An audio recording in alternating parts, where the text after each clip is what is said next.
Hey you, and welcome. My name is Mike, and in this old video, we are going to the city of Boston, Massachusetts, can't beat it, to examine a story which is kind of like one long spiral. It was an ordeal. It was like a rampage which lasted almost 24 hours. It was an extremely...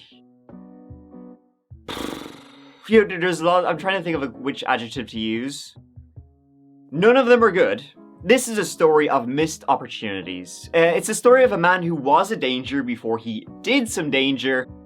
And it is the tragic story of a young woman who's just going out to the gym early one morning in South Boston in Southie, but she never made it. Her day would change swiftly for the worse, and her name was Amy Lord.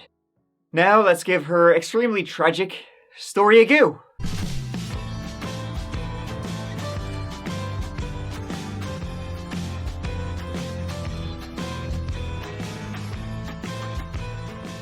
So this old story took place 10 years ago in the great city of Boston, my favorite city, go Sox, in the summer of 2013. A tough year for the city, with the marathon bombings happening just a few months prior. This is our city. And nobody gonna dictate our freedom. Stay strong. And in Boston at that time was Massachusetts native Amy Lord. Amy Beth Lord was originally from Wilbraham, just outside of Springfield, Massachusetts, and she was born in the year 1988 to parents Dennis and Cynthia. She grew up in western Massachusetts with her two younger sisters while attending Minnechaug High School. And while attending Minnechaug High School, she was the captain of the Falcons cheerleading team. And after graduating, she went on to attend Bentley University, graduating in 2011 with a bachelor's in marketing and liberal studies.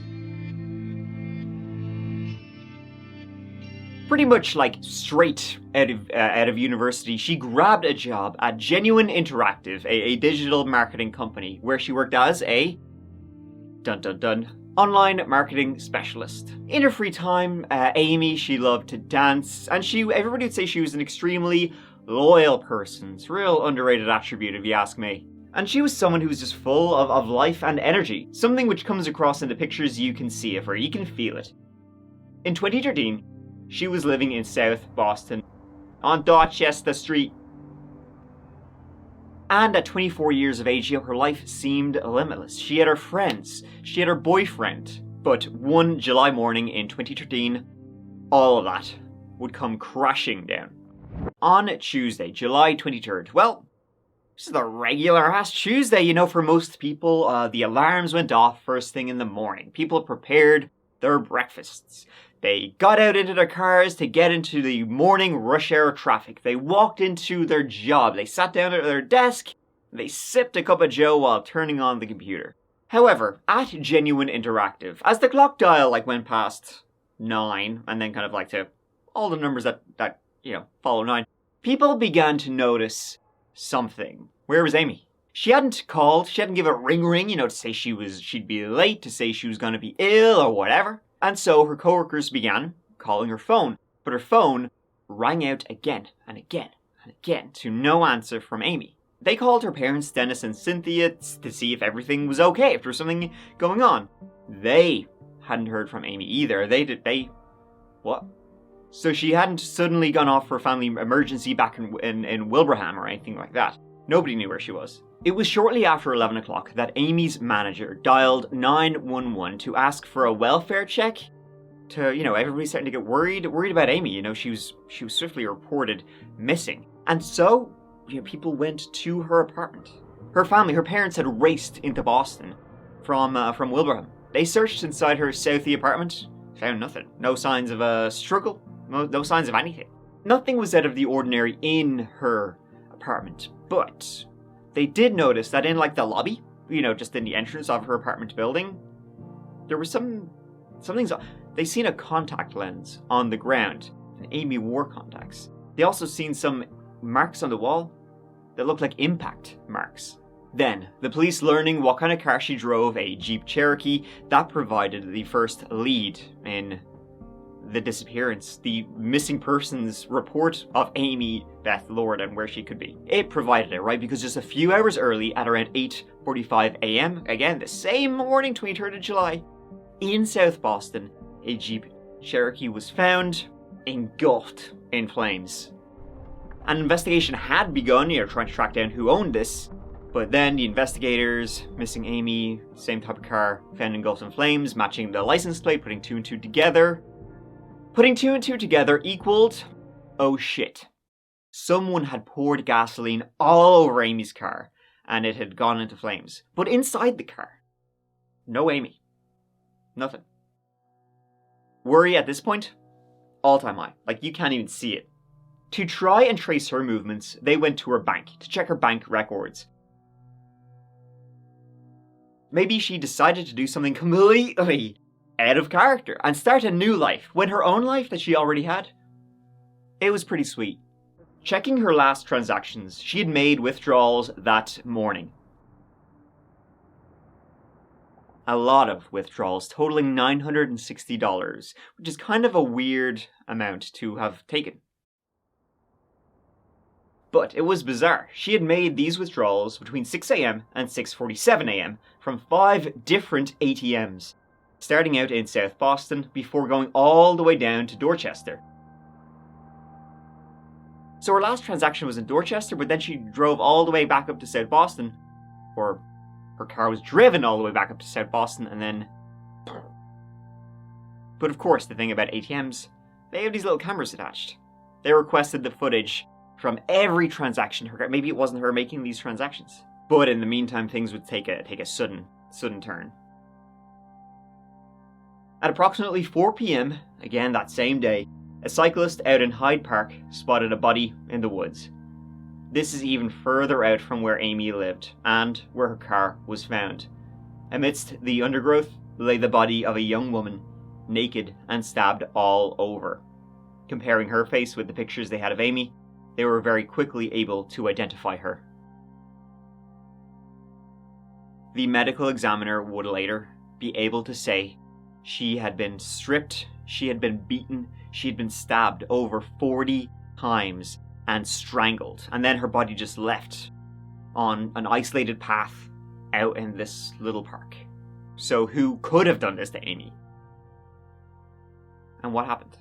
She touched many lives. She was always very kind, very sweet, and her energy was just intoxicating.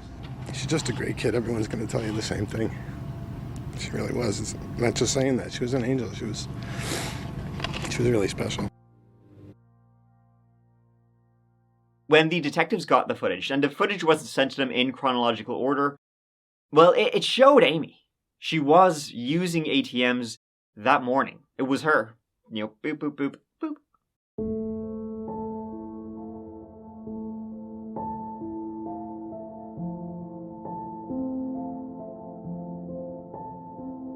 The initial footage didn't show anything odd. She walks in, she takes out the money, she leaves. The next one is very similar to that. Nothing alarming. Except for one thing. Amy got out of the car and then got back in the car in the passenger seat. Someone else was driving the car. As more footage came in with clearer views of her, it looked like Amy had been beaten. Her left eye was swollen. She looked like she had bruises on her face.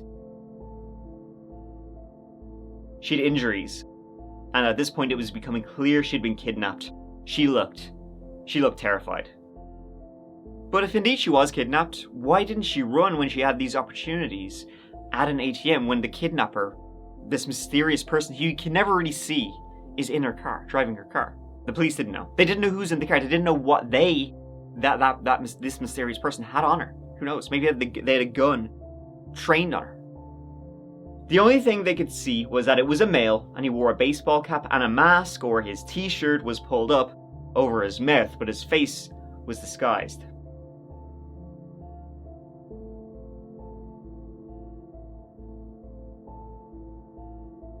So someone had kidnapped Amy that morning, had forced her to withdraw money from various ATMs, only $960 now, mind you, and then murdered her and set her car on fire. Who was this piece of shit?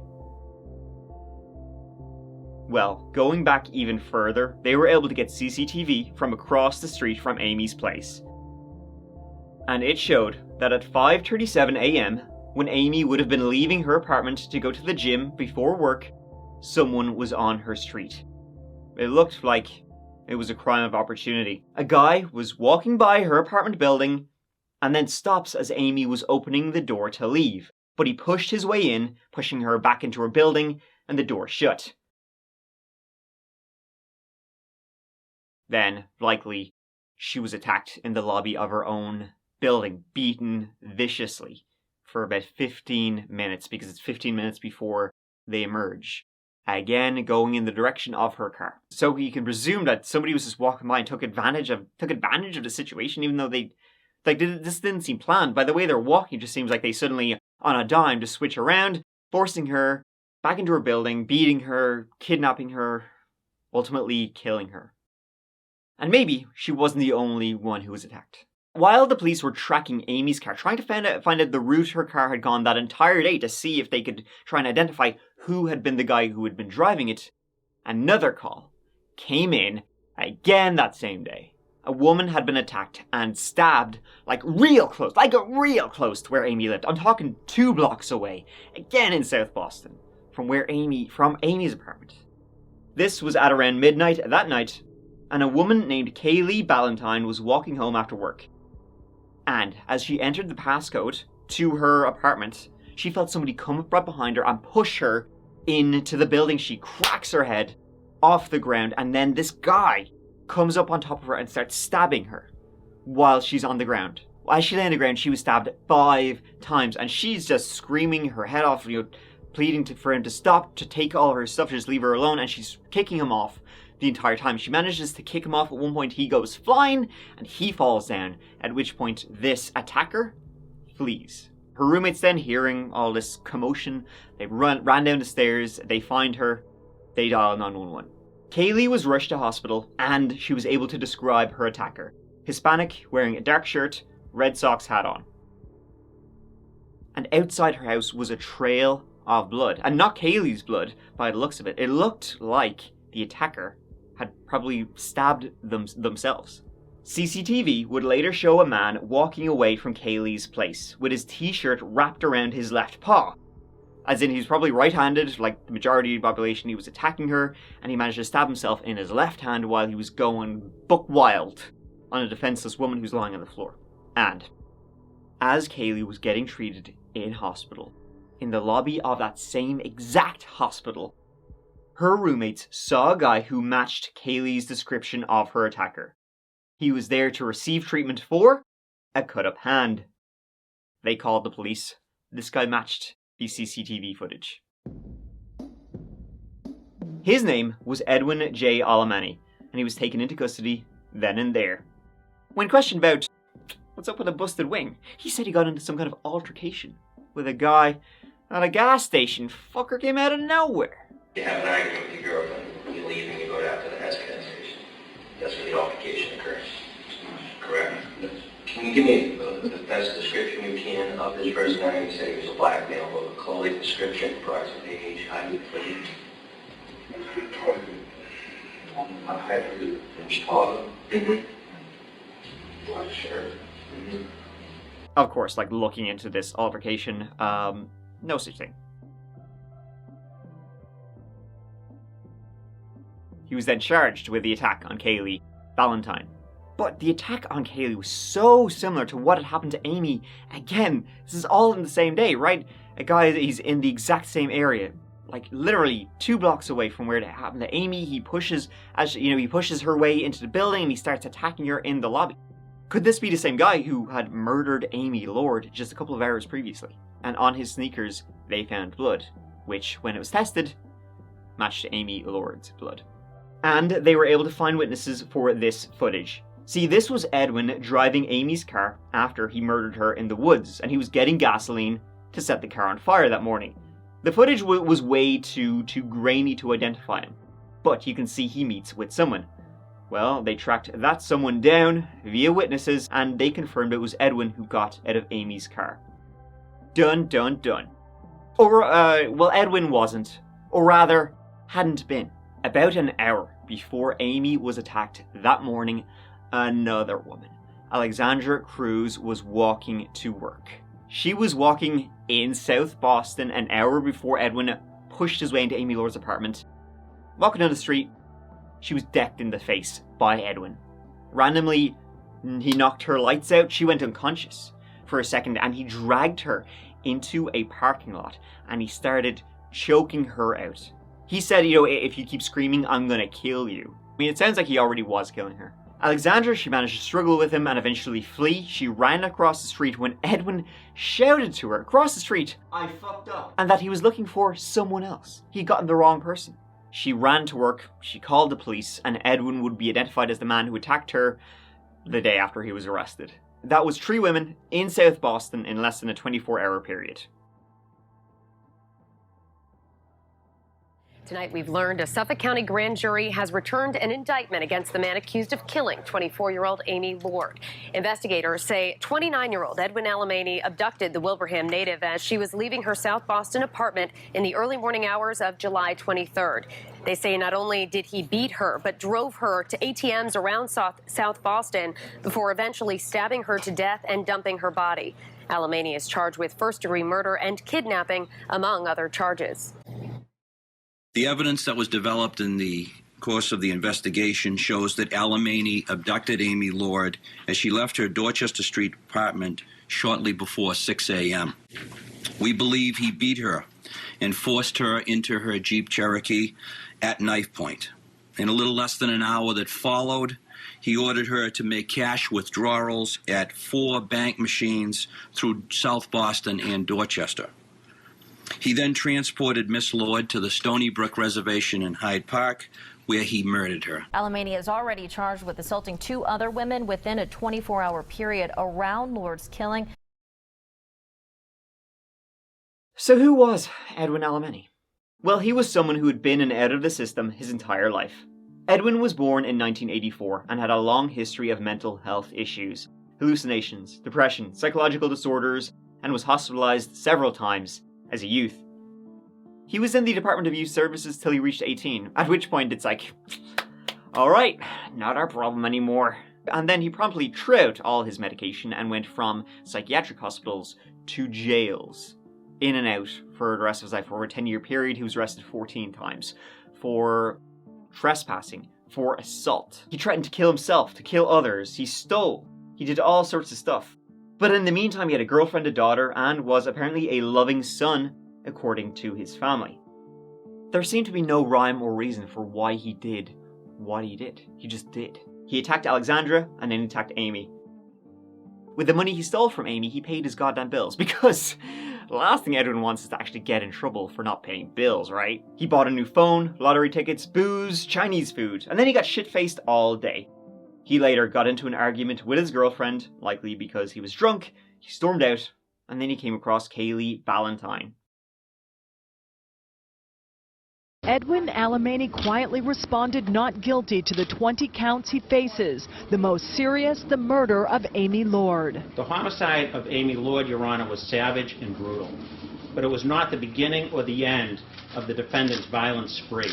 As Lord's friends and family wept in the courtroom, prosecutors told the magistrate about a disturbing pattern of violence. All 4 victims were young women. These attacks, Your Honor, each one that I've described today, were all blitz-style physical assaults where the victims were immediately overwhelmed with violence. Edwin Alemany was charged with first-degree murder, armed robbery, aggravated assault, battery, attempted murder, attempted rape, and a number of other charges. In jail, he attempted to end his own life. In 2015, Edwin went on trial for his crimes. The trial lasted 3 weeks. I just got hit out of nowhere in my jaw, and I got knocked out for a second. I woke up, and I was being dragged into a parking lot. Edwin's defense was insanity, that he was severely mentally ill and was not in control of his actions. Suggest to you that on July 23rd and 24th, Edwin Alemany was a profoundly sick individual. that he was insane, as that term is understood in the law. He did not bear criminal responsibility for what he did. That this was an illness that is reflected in it is not simply an antisocial personality. It is a deep psychotic illness that has persisted for a lifetime. The doctors there knew that there were serious, serious problems, and they had to be addressed. But then he turned 18, he aged out. Take a look at this case as American citizens who are judging another American citizen in a country of laws. If you believe that at the time of the offense of these crimes, that he absolutely did not possess the requisite criminal responsibility to be found guilty, I ask you to find him not guilty by reason of insanity, and I ask you to let the court system take it from there. Thank you. That defense was rejected. 3 victims, 1 defendant. Not 4 victims. Not any victims of the system. 3 real victims, 1 defendant. Alexandra Cruz, 22 years old, brutally attacked on Old Colony Ave in South Boston. Kaylee Ballantyne, 21 years old, brutally attacked and stabbed 57 Gate Street in South Boston. Amy Elizabeth Lord, forever 24 years old. Why did this happen? Why did this happen? Because of one man, this defendant right here, Edwin J. Alemany. Because of this selfish man, Amy Lord is gone. He is not a victim in this trial, ladies and gentlemen. This is not a failure of that system. This is the culmination of a failed life, his life. Today is June 5th of 2015, ladies and gentlemen. Almost 2 years since this defendant committed these blitz-style attacks. Almost 2 years since he brutally took Amy Lord's life. Okay? And it's still not enough for Edwin Alemany. It's not enough for him. It's not enough to be the defendant. He also has to be the victim in this case. Okay? How many women have to be attacked for it to be enough? How many? How many women have to be stabbed for it to be enough? How many? Okay? It wasn't enough just to rob Amy Lord of her money, of her hard-earned money. Okay? When is it enough for Edwin Alemany? Today it's enough, ladies and gentlemen. You've heard enough about Edwin J. Alemany. He was found guilty by the jury. What say you, Madam Foreperson, on indictment 2013-11163, offense 001, charging the defendant Edwin Alemany with murder in the first degree? Is he not guilty by reason of insanity, or guilty of murder in the first degree as charged? Guilty. Under what theory? All of them. Members of the jury hearken to this verdict as the court has recorded it, and you upon your oath to say the defendant Edwin Alemany. Edwin was sentenced to life in prison without the possibility of parole. No further comment from Amy Lord's family. Her mother summed it up.